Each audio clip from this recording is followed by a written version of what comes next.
आप देख रहे हैं जादुई पूंछ वाली गरीब लड़की। एक गांव में शालिनी नाम की एक लड़की रहती थी। शालिनी बहुत नटखट थी। वो शांत नहीं रह पाती थी। जहाँ भी जाती थी किसी न किसी को परेशान ही किया करती थी। शालिनी के घर के पास ही एक मैदान था जहाँ बच्चे खेलने आते थे। शालिनी भी वहाँ खेलने जाती थी। अरे मीना, बॉल इधर दे, अब मेरी ओर। हाँ रुक, अभी देती हूँ। मैंने कहा मुझे अभी की अभी बॉल चाहिए। रुक, तुझे अभी बताती हूँ। शालिनी दौड़ती हुई मीना के पास आती है और उसकी चोटी खींचने लगती है। मेरी बाल छोड़ो, लग रही है मुझे। लेकिन मुझे तो बड़ा ही मजा आ रहा है। मना करने के बावजूद भी शालिनी मीना की चोटी कई बार खींचती है और उसके बाद हंसते हंसते वहाँ से भाग जाती है।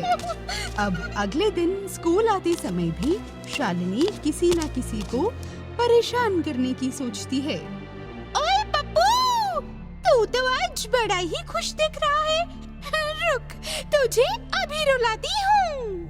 इसके बाद तुरंत ही शालिनी पप्पू की निक्कर खींच देती है और हंसती हुई वहाँ से भाग जाती है। सभी लोग पप्पू का मजाक उड़ाने लगते हैं और पप्पू बेचारा रोना शुरू कर देता है। इसी तरह सभी बच्चे उससे परेशान हो चुके थे और कोई भी बच्चा उससे बात तक करना पसंद नहीं करता था। शालिनी क्लासरूम में अकेली बैठी थी और कोई भी उसके पास नहीं बैठा था। सभी लड़कियां आपस में बातें कर रही थी, लेकिन कोई भी आकर शालिनी से बात नहीं कर रहा था। ये लोग कुछ ज्यादा ही चालाक बन रही हैं। रुको, इन्हें तो अभी मजा चखाती हूँ। इसके बाद शालिनी जाकर सभी लड़कियों की चोटी जोर जोर से खींचने लगती है और उसके बाद हंसती हुई क्लासरूम से बाहर आ जाती है।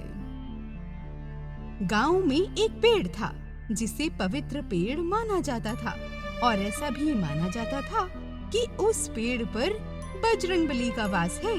शालिनी उसी पेड़ के पास से गुजरती है।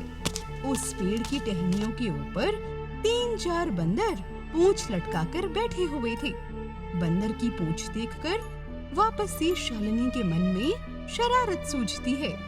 अरे वाह, ये तो बड़ा अच्छा मौका है। और यहाँ तो मुझे कोई देख भी नहीं रहा है। कि तभी शालिनी एक बंदर की पूंछ पकड़कर खींच देती है।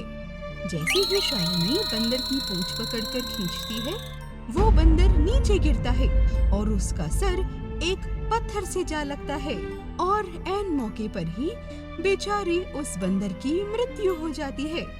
बंदर की पूंछ खींचकर शालिनी जोर जोर से हंसने लगती है।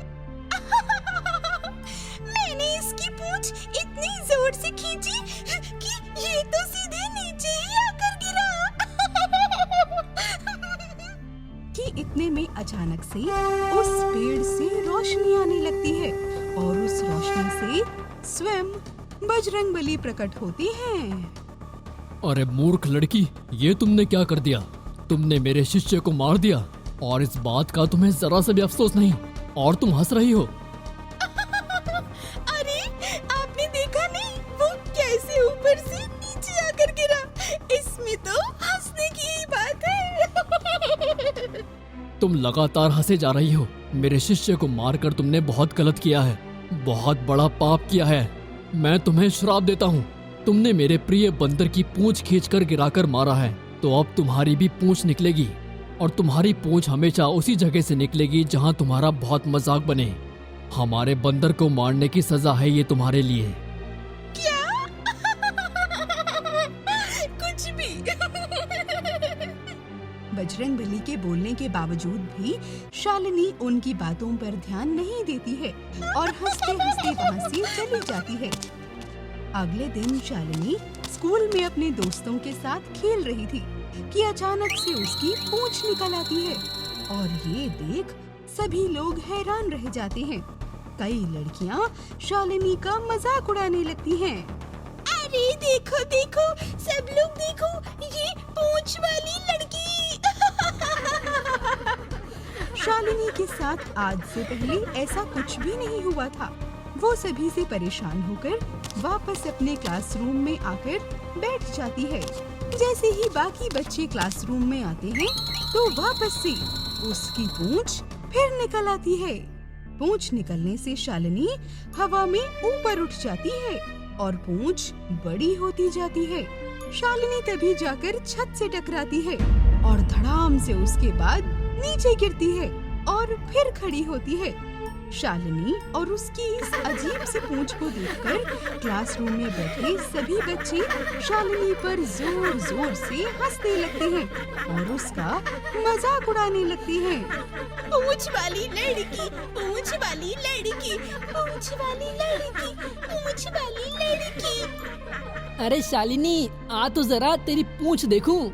सभी बच्चे शालिनी की पूंछ पकड़कर उसे घसीट घसीट कर उसके साथ खेलने लगते हैं।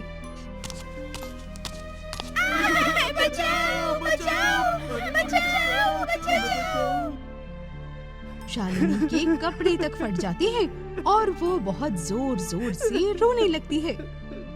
शालिनी रोते रोते घर आ जाती है और अपने घर वालों को सारी बात बतलाती है। देख शालिनी, हमारे साथ शरारत करने की सोचना भी मत, अच्छे से पिटाई कर दूंगी तेरी। चल अब हट यहाँ से, बहुत काम है मुझे। कोई भी शालिनी पर यकीन नहीं करता है। अगले दिन शालिनी के घर काफी सारे लोग आते हैं क्योंकि शालिनी के छोटे भाई का जन्मदिन था। जब सभी लोग नाच रहे होते हैं तो नाचते नाचते ही अचानक से शालिनी की पूंछ फिर से निकल आती है। शालिनी की पूंछ देखकर सभी बच्चे जोर जोर से उस पर हंसने लगते हैं और उसे चिढ़ाने लगते हैं। अरे देखो, इसकी तो पूंछ है। ये पूंछ वाली लड़की है, पूंछ वाली लड़की, पूंछ वाली लड़की, पूंछ वाली लड़की। सभी लोग शालिनी का बहुत मजाक बनाते हैं। इसके बाद शालिनी के घर वालों को समझ आ जाता है कि शालिनी कोई भी कहानी नहीं बना रही थी, बल्कि वो सच बोल रही थी। तभी उसकी माँ उससे कहती है, अरे शालिनी, तू मुझे पूरी बात बतला बेटा, तेरे साथ ये सब हुआ कैसे? शालिनी घर वालों को पूरी बात बतलाती है। शालिनी की माँ परेशान होकर इसका इलाज कई लोगों से पूछती हैं और तभी कुछ लोग उन्हें एक तांत्रिक के बारे में बताते हैं। शालिनी की माँ शालिनी को उस तांत्रिक के पास लेकर भी जाती हैं। बाबा, अब आप ही कोई इलाज बताइए इसका, हम लोग तो बड़े परेशान हो गए हैं। नहीं बेटा, इसमें से कुछ भी नहीं कर सकता हूँ। इसे वापस उसी पेड़ के पास लेकर जाओ और वहाँ जाकर पश्चाताप का एक तप करो। तब से खुश होकर अगर बजरंगबली प्रकट हो गए तो बहुत अच्छी बात है। उनसे श्राप दूर करने की बात करना, अगर वो मान गए तभी इसका श्राप दूर हो सकता है। अगले दिन शालिनी और शालिनी के परिवार वाले उस पेड़ के नीचे बैठकर पश्चाताप का तप करते हैं। यज्ञ के बाद बजरंगबली वाकई प्रकट होते हैं। जैसे ही बजरंगबली प्रकट होते हैं, सभी लोग उनसे हाथ जोड़कर माफी मांगते हैं। मुझे माफ कर दीजिए, मुझसे बहुत बड़ी गलती हो गई थी। मैं आपसे वादा करती हूँ, दोबारा ऐसा कभी नहीं करूँगी, कभी नहीं। तुम लोगों के यज्ञ से मैं प्रसन्न हूँ। मैं तो खुद नहीं चाहता था कि मैं इस लड़की को कोई ऐसी सजा दूं और जिंदगी भर ऐसा बना कर रखूं, पर मैं भी बहुत क्रोधित और दुखी हुआ था इसकी हरकत से। और मेरे प्रिय बंदर की मृत्यु से इसने बहुत बड़ा पाप किया था, तो इसे सबक सिखाने के लिए मैंने ये श्राप दिया था। अब इसे अपनी गलती का एहसास हो चुका है, इसलिए मैं अपना श्राप वापस लेता हूँ। अब बजरंगबली के आशीर्वाद से शालिनी की पूंछ आना बंद हो जाती है और शालिनी अब से सभी के साथ शरारत करना भी बंद कर देती है। तो देखा आपने, हमें इस कहानी से ये शिक्षा मिलती है कि कभी भी किसी बेजुबान जानवर के साथ ऐसा कभी नहीं करना चाहिए। और साथ ही बेवजह लोगों को भी तंग कभी नहीं करना चाहिए। अगर आपको हमारी स्टोरी पसंद आई हो तो बेल आइकन जरूर दबाएं और सब्सक्राइब करना ना भूलें।